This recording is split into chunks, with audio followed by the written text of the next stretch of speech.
آپ نے غلطیوں کے نام مقدس پالوس رسول کے خاتمے سے دوسرے باب کو اور اس کی 7ویں آیت سے 10ویں آیت تک تلاوت کیا ہے، اور جیسا کہ آپ سب اس بات کو جانتے ہیں کہ مقدس پالوس رسول یروشلم میں آیا ہے، اور وہ لوگ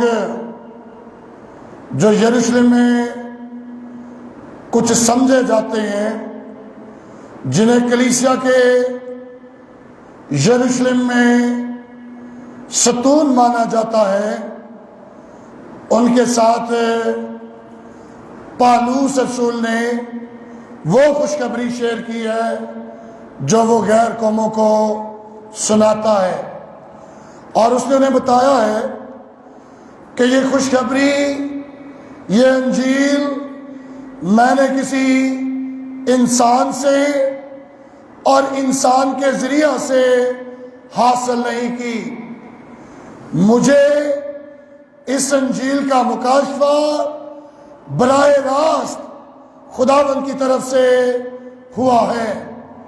اور یہ بات جب اس نے بتائی، اور اس کا مقصد یہ تھا، چونکہ خدا کی مرضی سے وہ یروشلم میں آیا تھا تاکہ جھوٹے استادوں کو، جو کلیسیا میں شریعت اور فضل کو مکس کرنے کی، اس کی ملاوٹ کرنے کی کوشش کر رہے تھے، انہیں خبردار کرے اور کلیسیا کو سمجھا سکے۔ اس لیے ہم آج پڑھ رہے ہیں 7ویں آیت میں کہ 2 لوگوں کو خدا نے انجیل دی، یہودیوں کے لیے، مختونوں کے لیے پطرس کو، اور غیر قوموں کے لیے، نامختونوں کے لیے پالوس رسول کو۔ اور جب ہم نے 7ویں آیت پڑھی ہے تو یہاں پر ہمیں یہ دونوں کی الگ الگ ذمہ داری دکھائی دے رہی ہے۔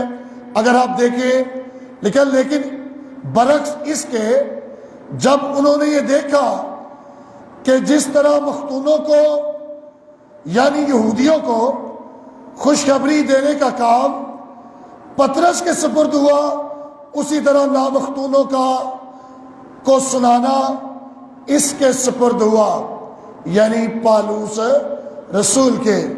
اور میرے عزیزو، یہاں پر نامختون غیر قوم والے اور مختون یہودی ہیں، جنہیں جو ہے وہ کلام کی خدمت کے لیے چنا گیا، پطرس کو جو کیفا ہے، اور اس کے ساتھ ساتھ غیر قوموں کے لیے پالوس کو۔ جب ان کے ساتھ رفاقت ہوئی تو انہوں نے برناباس کو اور پالوس کو قبول کر لیا۔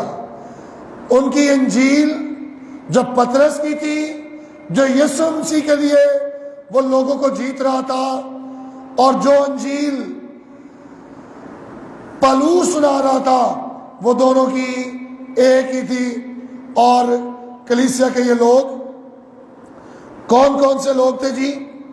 اگر آپ دیکھیں 8ویں آیت تو لکھا، کیونکہ جس نے مختونوں کی رسالت کے لیے پطرس میں اثر پیدا کیا، اسی نے غیر قوموں کے لیے مجھ میں بھی اثر پیدا کیا۔ میرے عزیزو، آپ یہاں پر دیکھتے ہیں کہ یعقوب جو یسوع کا بھائی ہے، کیفا جو پطرس ہے، اور یوحنا، یہ وہاں پر کلیسیا کے پلرز اور ستون کے طور پر یروشلم میں موجود تھے، جن کے ساتھ پالوس نے انجیل بانٹی جو وہ غیر قوموں میں سنا رہا تھا، اور انہوں نے اس کے پیغام کو اور اس کی خدمت کو منظور کیا۔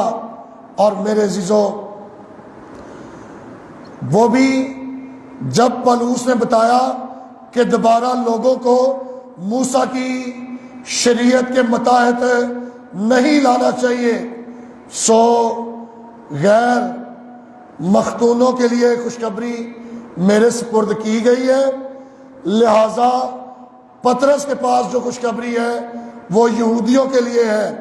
اور یہ جو فرق ہے یہ ایسا فرق نہیں تھا کہ جی کوئی سرحدیں بنا لی گئی ہیں، یہ کوئی ایسا فرق نہیں تھا جیسے ملکوں میں بارڈرز بنا لیے جاتے ہیں یا رعایا میں الگ الگ جو ہے وہ کوئی کسی کی حد میں گھس نہیں سکتا، ایسا نہیں تھا۔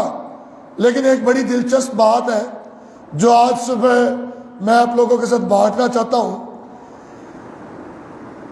آج یہ مانا جاتا ہے،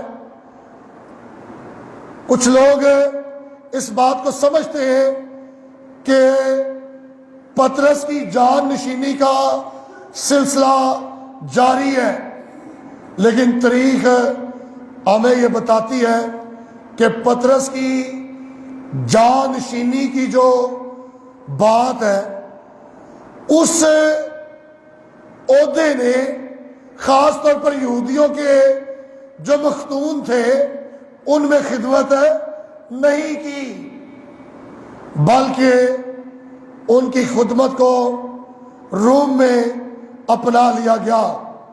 اور پولس جو غیر قوموں میں خدمت کے لیے چنا گیا تھا اس کو بطور بشپ جو ہے روم میں بالادستی کے طور پر قبول نہیں کیا گیا۔ یہ بڑی دلچسپ اور حیران کن بات ہے، جہاں پر مختونوں میں یہودیوں میں پطرس کی جانشینی کی خدمت ہونی چاہیے تھی، ان میں ایسی کلیسیاؤں میں خدمت نظر نہیں آتی، لیکن اس کے برعکس ہمیں روم میں وہ خدمت دکھائی دیتی ہے۔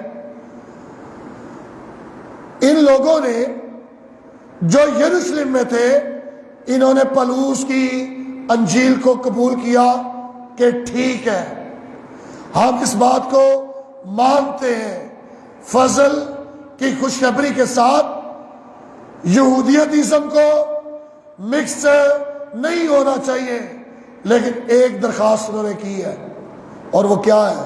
10ویں آیت میں انہوں نے کہا، اور صرف یہ کہا کہ غریبوں کو یاد رکھنا، مگر میں خود ہی اسی کام کی کوشش میں تھا۔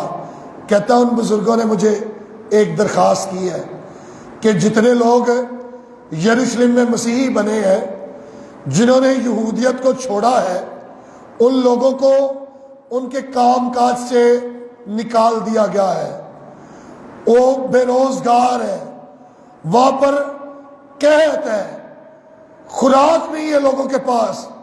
تو پولس نے انہوں نے درخواست کی کہ ان غریبوں کا خیال رکھا جائے، اور پولس کہتا ہے میں پہلے سے ہی اسی کوشش میں تھا کہ ان غریبوں کی کیا کی جائے؟ مدد کی جائے۔ اور اس معاملے میں جتنے بھی یروشلم کے مقدسین تھے جو غریب تھے ان کو پولس نے کہا کہ بھولنا نہیں چاہیے، اور پولس نے یقینی طور پر یروشلم کی کلیسیاؤں کو یاد رکھا اور ان کے لیے دوسری کلیسیاؤں سے تحائف اور ہدیے اکٹھے کر کے لاتا رہا۔ سو ضرور ہے کہ ہم بھی اسی سچی انجیل کے ساتھ قائم رہے جس کی بات خدا کے بندے نے پہلے کرنتھیوں اس کے 15ویں باب کی پہلی چند آیات میں بیان کی ہے۔ کیا کہتا ہے؟ اب اے بھائیوں، میں تمہیں وہی خوشخبری جتائے دیتا ہوں جو پہلے دے چکا ہوں، جسے تم نے قبول بھی کر لیا تھا اور جس پر قائم بھی ہو، اسی کے وسیلہ سے تم کو نجات بھی ملتی ہے۔ اس خوشخبری کے وسیلہ سے جو فضل کی خوشخبری ہے، جو یسوع مسیح کی مردوں میں سے جی اٹھنے کی خوشخبری ہے، جو گناہوں کی معافی کی خوشخبری ہے، اس کے ساتھ قائم رہنے. کرنتھیوں کے لوگ قائم تھے. قائم ہو, اسی خوشخبری سے نجات ملتی ہے. آگے وہ شرط لکھتا ہے, بشرطے کہ وہ خوشخبری جو میں نے تمہیں دی تھی یاد رکھتے ہو, ورنہ تمہارا ایمان لانا بے فائدہ ہوا. جب ہم فضل کی خوشخبری کے ساتھ گڈ ڈیڈز اور گڈ ورکس, کام, اچھے کام مکس کرنے کی کوشش کرتے ہیں, تو ہم دوبارہ لوگوں کو غلامی کے جوئے میں لانے کی کوشش کرتے ہیں. سو ضرور ہے کہ جس طرح پولس بزرگوں میں اس خوشخبری کو جو غیر قوموں میں سنا رہا تھا اپرووڈ کراتا ہے, میرے عزیزوں میں چاہتا ہوں کہ جب ہم بھی اس دنیا سے جائیں تو خداوند ہمیں شاباش دے کہ تم اسی خوشخبری پر قائم رہے جو فضل کی ہے اور جو تمہیں دی گئی تھی. ہم کبھی بھی اپنی خوشخبری میں نئی تعلیمات, بدعات کی یلغار اور باتوں کو مکس نہ کریں. خدا ہمیں انجیل کے ایمان کے واسطے جاں فشانی کرنے کا فضل بخشے. آمین.